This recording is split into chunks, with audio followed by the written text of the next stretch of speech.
Байдена. Стучать себя по груди, говорить жесткие слова, а действовать слабо. То, что делает нас великой страной, это великая дипломатия. Позвольте, я задам вам вопрос. Хорошо. Он оккупирует большие части, большие территории Украины, и восточной нашей районы, и Крым. 2014 года у власти был и Обама, потом Трамп, потом Байден, теперь опять Трамп. И надеемся, президент Трамп его остановит. Но в 2014 году его никто не остановил. Он просто оккупировал территории в 2015 году. В 2014 меня здесь не было. Но с 2014 по 2022 ситуация не менялась. Люди продолжали погибать по линии соприкосновения. У нас с ним были беседы, двусторонние беседы. Мы с ним подписывал, я лично подписывал в качестве нового президента в 2019 году соглашение с ним, с Макроном и с Меркель. Мы подписали соглашение о прекращении военных действий. Они все говорили мне о том, что он никогда не нарушит его. Даже потом подписали контракт по поставкам газа. Однако он нарушил это соглашение. Он после этого начал убивать наших людей. И даже соглашение по обмену военнопленными, даже это соглашение он нарушал. Я говорю о дипломатии, которая... О какой дипломатии вы говорите, Джей Ди? Я говорю о той дипломатии, которая положила бы конец войне в вашей стране. Я думаю, что очень неуважительно, господин Зеленский, то, что вы сейчас делаете, приехав к нам в гости и разговаривая с нами вот в таком тоне. Вы должны благодарить президента Трампа за то, что он вмешался в этот конфликт. Вы вообще-то приезжали когда-нибудь в Украину, чтобы посмотреть, с чем мы сталкиваемся? Я смотрел и видел то, что происходит в Украине. Я знаю, что вы на такой тур пропаганды приводите иностранных лидеров. Вы приезжаете сейчас в овальный кабинет и говорите вот такие вещи, администрация, которая пытается вам помочь. Давайте начнем сначала. Прежде всего, во время войны у всех проблемы. Даже у вас. Несмотря на то, что у вас есть океан, который вас защищает, сейчас, может быть, вы не ощущаете на себе эти проблемы, но они у вас возникнут, и вы их почувствуете. Послушайте, мы хотим эту проблему решить. Не надо нам рассказывать здесь, что мы будем чувствовать. Вы не можете сейчас нам диктовать что-то или диктовать нам какие-то будущие условия или что мы почувствуем. Мы будем очень хорошо себя чувствовать, очень сильно будем себя чувствовать. А вы не находитесь в том положении, чтобы нам что-то такое говорить. И Джей Ди Венс прав. И у вас нет сейчас никаких козырей. Без нас у вас никаких козырей нет.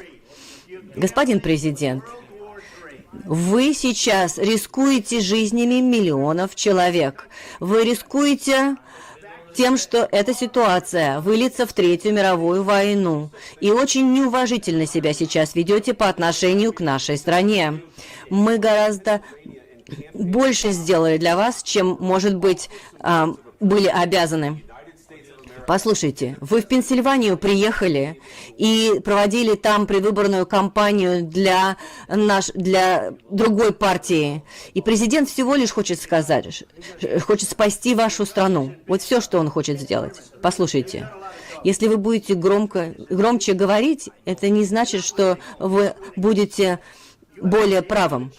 Ладно, хватит. Ваша страна в очень сложной ситуации. И у вас сейчас есть хороший шанс благодаря нам. Мы хотим, чтобы наша страна была в безопасности. С самого начала этой войны мы стояли щитом, и мы в одиночку боролись Послушайте, вы используете военную технику, которую мы вам предоставили. Без нашей военной техники эта война была бы кончилась бы за 2 недели. За 3 дня. Если вы Путина послушаете, война бы закончилась за 3 дня. Очень трудно каким-то бизнесом заниматься в таких условиях. Мы понимаем, что у нас есть разногласия. Давайте не будем это делать публично. Все наши разногласия мы должны решать за закрытыми дверями. А мне кажется, очень даже хорошо. Пусть американцы увидят, как все на самом деле обстоит. Вы должны быть благодарны. У вас нет никаких козырей. Потому что сейчас ваши люди погибают. У вас недостаточно военных кадров. А вы говорите, что я не хочу прекращения огня. Я не хочу прекращения. Что это такое за разговор? Если мы сейчас добьемся прекращения огня, вам нужно согласиться на это, потому что это положит конец смертям. Конечно, мы хотим закончить войну, но я хочу закончить войну с гарантиями. Спросите наш народ, что они думают о прекращении огня. Ведь это же наше решение, решение нашего народа, на что они согласны. Но Байден и Обама дали вам... Обама дал вам простыни, а мы дали вам джавелины. А Обама дал вам какие-то простыни. Обама дал им простыни, а мы дали им джавелины. И мне кажется, что он мог бы просто нам спасибо хотя бы сказать. Без нас у вас никаких козырей нет на этих переговоров. Господин президент,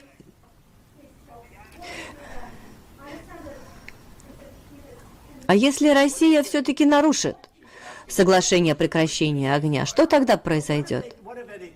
Я понимаю, что это очень сложный разговор. Что она спрашивает? Она спрашивает, что будет, если Россия нарушит прекращение?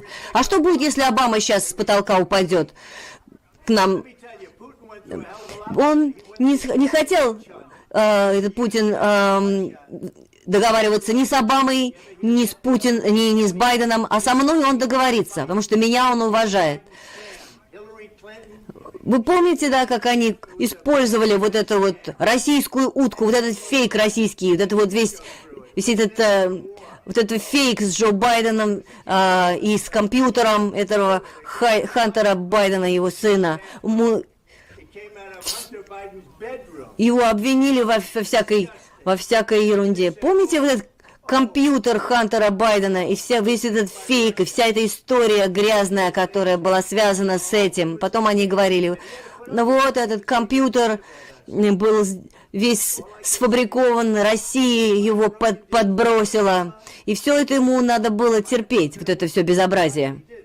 Все, что я хочу сказать сейчас. Может быть, Путин нарушал сделки с Обамой, и с Бушем, и с Байденом, но со мной он никогда не нарушал сделки. И он, собственно говоря, выразил готовность вести переговоры. И я не знаю, к чему эти переговоры приведут, но нельзя без США какие-то козыри иметь. Нужно быть сильным, а сильными без нас вы не можете быть.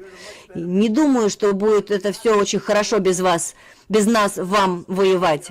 Как только мы вам козыри все дадим, и вы подпишете соглашение, у вас будет лучше ситуация.